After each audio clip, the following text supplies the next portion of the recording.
A very warm welcome to Joburg today. I'm your host, Riley Sagani-Posakwe, bringing you the 411 on what's hip and happening on your local streets of the city of gold.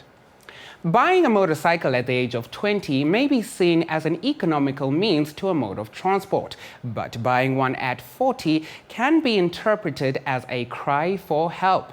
Leroy went about town to find out if there's any truth to the acquisition of such a speed machine as the beginnings of a midlife crisis.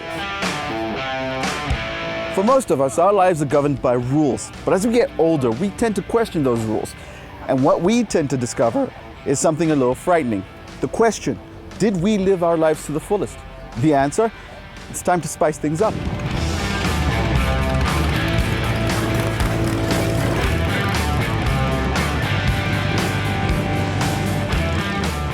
Ian, before this whole interview, you told me the difference between a chapter and a motor club. All right, a motorcycle club would be predominantly anybody that owns two wheels, a motorcycle, and that could be any one of the superbike brands or even the cruiser models in those brands, and some Harley Davidsons, but it's a mishmash. You don't have to be specific to a brand, and it's about a different kind of fun to what a Harley Davidson chapter would be. And a chapter is like-minded Harley Davidson owners, in other words, HOG, Harley Davidson Owner Group, which come together in a environment such as the Clearwater chapter, okay, which is what we call, and we are our own Harley Davidson unique group of riders. We have a lot of outings and a lot of get-togethers which involve and encompass the entire family, which you would find a lot less of in a motor club.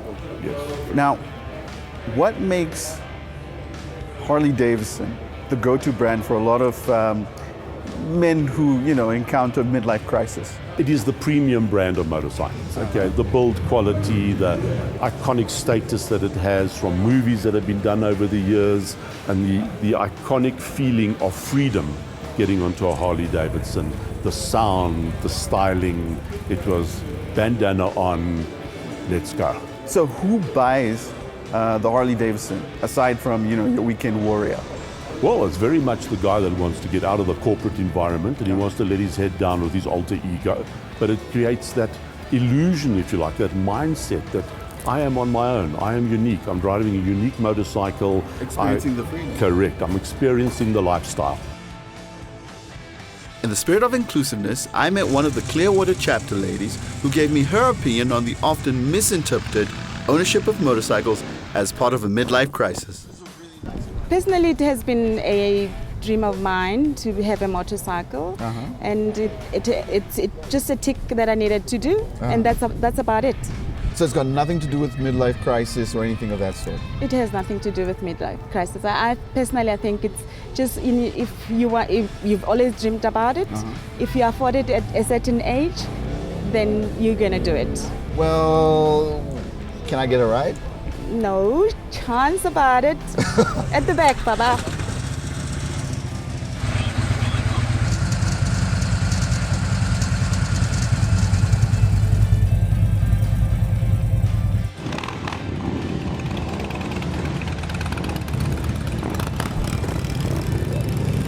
I must say, there is something to be said about being on the open road on one of these beasts. And if I had my way, this is how I'd spend the rest of my days. I'm Leroy, man about town.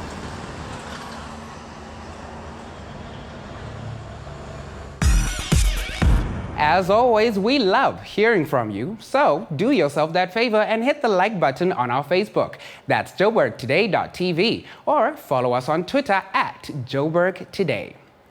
Sticking to things that are all adventurous and for thrill seekers, maybe some of you like to keep it indoors and would rather climb walls instead. And if that's the case, then check this out. As climbing increasingly gains traction in the sports world, more and more people flock to the sport. The Wonderwall Climbing Gym in Johannesburg provides a space for people to train, professional and amateurs. Wonderwall's been around for 9 years. And we've always been very interested in alternative extreme sports, which seem to be gaining traction in South Africa. The people that train here are very diverse. We've got the purely recreational people who are looking at an alternative way of staying fit and healthy, and they want to combine it with a hobby, something that's a little bit more exciting, a little bit more challenging. And then we've got the more serious climbers, like the youth climbers that are competing for South African colours and competing overseas. I'm part of a climbing team here, and then I also climb for the national team, the South African team. I saw it at my school and I just wanted to try it, and I started and I was good at it. It adds a convenient place to come train, and we hold lots of competitions here. We've got crew and coaches that are here to actually introduce people to climbing in a safe, controlled environment before they actually go outdoors. So we can get the basics down, we can let people experience climbing. We also have technical courses which actually help people understand things like belaying. So what we also do, instead of just selling equipment, we like to demonstrate the equipment and take a little bit of satisfaction in knowing that people understand the application for the equipment they're going to use before they go outdoors. There are more than a few types of rock climbing, and Wonderwall offers indoor options for some of the more popular varieties. Within the gym, we've got bouldering, which consists of climbing without a rope. Generally, bouldering is a small, very, very complicated or challenging problem. So it's physically and technically very demanding. Then we've got top roping, where people are attached to a rope. They've got a belayer, and the rope is relatively tensioned so people don't have any risk of falling. And they climb routes that are graded with different difficulties. We also got sports climbing, where the rope is not attached to the wall. There is no anchor when you start out, and as you climb, you clip the rope in, you top out, and then you come down safely. Well, I was looking for an activity that was exciting and that exercises your whole body. Rock climbing is an excellent activity. It's adventurous, it's exciting, it looks dangerous, but it's quite safe. It's an awesome pastime. I love it.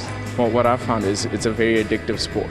So the better you get at it, you want to get better and stronger, and you just enjoy the feeling of it.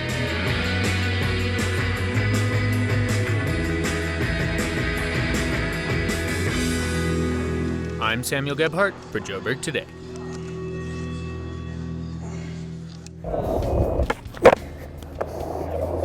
I'm Bryce Nicholson, and you're watching Joburg Today. And like all good things, they must come to an end. But be sure to check out our playlist to see what's happening in and around your beautiful city.